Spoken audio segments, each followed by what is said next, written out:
जब गुरुदेव 15 साल के थे, 18 जनवरी 1926 की घटना है, और अपने कमरे में ब्रह्म मुहूर्त में जब कर रहे थे, उसी दिन उनके कमरे में बहुत प्रकाश हुआ। उस प्रकाश में एक प्रकाश पुंज लटकने लगा और उस प्रकाश पुंज में एक छाया उभर कर आई। उस छाया ने बोलना शुरू किया, मैं तुम्हारे पिछले कई जन्मों का गुरु हूँ। तो गुरुदेव के मन में आया कि मैं कैसे मानूं। तो इनको गुरुदेव को थोड़ी देर में छाया ने योग निद्रा में लाया और कहा, अपना 3 जन्म देख लो। इनका 3 जन्म दिखाया कि संत कबीर के रूप में पैदा हुए, काम किए मर गए। समर्थ गुरु रामदास के रूप में पैदा हुए, काम किए मर गए। रामकृष्ण परमहंस के रूप में पैदा हुए, काम किए मर गए। गुरुदेव लिखते हैं, बस अब हमारी वसीयत और विरासत में जब मैं अपना तीनों जन्म देखता हूँ तो लगता है कि ये जो गुरुदेव मिले हैं इनसे नज़दीकी मेरा कोई नहीं है। और उनको कहते हैं करिष्ठे वचनम, तो मैं आपके वचन का पालन करूँगा।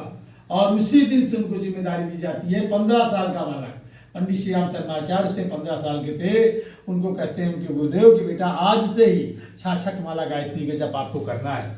आने वाले 24 साल तक गौ को जौ खिलाओगे, इसके गोबर से जो जौ मिलेगा उसकी रोटी और उसके दूध की छाछ, यही तुम्हारा भोजन होगा। नमक शक्कर कुछ भी नहीं। और मैं नंदनवन से आया हूँ, जब मैं नंदनवन तुम्हें बुलाऊंगा तुम नंदनवन आओगे। पूज्य गुरुदेव का बुलावा 19 साल की एज में नंदनवन के लिए गुरुदेव गए। उनके गुरुदेव ने उनको बुलाया। पूज्य गुरुदेव ने लिखा है, नंदनवन में गया तो वहाँ 1 फीट ऊपर, जमीन से 1 फुट ऊपर मैं चल रहा था। तो इस तरह की वहाँ ढेर सारी, पहली बार गुरुदेव वहाँ नंदनवन गए तो गुरुदेव बोलते हैं, शेरों का झुंड, बाघों का झुंड, भालुओं का झुंड, अजगर, चीता, सांप, पता नहीं क्या क्या मिले, उनसे होकर गए और वहाँ गए, साक्षात अपने गुरुदेव का दर्शन किया। 1-1 साल, 6-6 महीना, इस तरह 4 बार गुरुदेव जो है हिमालय की यात्रा पे गए। 6 महीना रहे, 1 साल रहे, और उसका परिणाम क्या रहा। 3200 किताबें गुरुदेव लिखते हैं, चारों वेदों का भाष्य करते हैं। आज गायत्री परिवार की एक बहुत बड़ी सेना खड़ी कर दिए। और यही नहीं किए, गुरुदेव 12 वर्ष तक स्वतंत्रता संग्राम सेनानी की तरह काम किए। और आज भी आगरा में वो इतने जबरदस्त स्वतंत्रता संग्राम सेनानी थे। आज भी आगरा में उनका श्री राम मत्त नाम से जो है वो उनके बारे में बोला जाता है। वो इस तरह फेमस थे, इतने बड़े स्वतंत्रता संग्राम सेनानी थे। आज भी कचेरी में उनके श्री राम मत्त के नाम से स्वतंत्रता संग्राम सेनानी के रूप में उनके बारे में लिखा हुआ है। इस तरह की बातें हैं। तो और दूसरी बात, गुरुदेव का बचपन जरा देखिए। गुरुदेव बहुत छोटे से थे।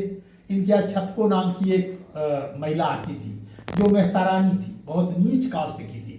समय बीतता गया, वो महिला एक दिन बीमार हो गई, बहुत बीमार हो गई।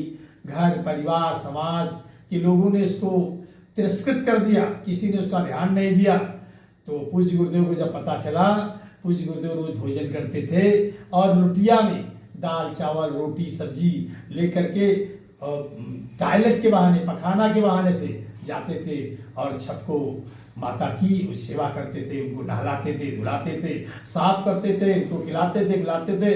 मित्रों, असली अध्यात्म नहीं है कि हम अपने हृदय को खोल कर किसी और के लिए कैसे हम अपने आप को रिप्रेजेंट करते हैं, किसी और की सेवा साधना में कैसे कर पाता हूँ। अदरवाइज तो कहने को बहुत कुछ कहा जा सकता है। असली अध्यात्म यही है कि अपने जीवन से हम दिखा दें कि हम समाज, राष्ट्र, घर परिवार के लिए क्या कर पाते हैं। जैसा कि हमारे गुरुदेव ने किया है, उतना तो हम लोग कर नहीं सकते हैं, लेकिन लेस मात्र का भी, छोड़ा भी करते हैं तो हमारा आपका बहुत बड़ा सौभाग्य होता है। हमारे गुरुदेव का जो असली कार्यक्रम है वो है, आज समाज में बड़ी विसंगतियाँ हैं। आप देखिए, घर परिवार समाज में चले जाइए, मैं तो कहता हूँ, लोगों के बीच जाता हूँ, कहता हूँ आप किसी भी जाति धर्म के 100 घरों का सर्वे कर लीजिए, भाई भाई के झगड़े, 80 घरों में भाई भाई के झगड़े। ये सब कैसे ठीक होगा? यदि हम रामचरितमानस, गीता, जितनी भी किताबें लिखी गई हैं, इसका उद्देश्य ये था कि इसको लोग पढ़ करके अपने जीवन में उतारेंगे। और लेकिन बहुत कम लोग उतार पाए। इसीलिए पंडित श्री राम शर्माचार्य इस दुनिया में आए एक अवतारी चेतना के रूप में। उन्होंने 3200 किताबें गद्य में लिखी, किसी को पढ़ने समझने में किसी प्रकार का कोई दिक्कत ना हो, और पढ़े, एक लाइन भी कोई पढ़े और उसको अपने जीवन में उतारे, अपने जीवन को धन्य बनाए।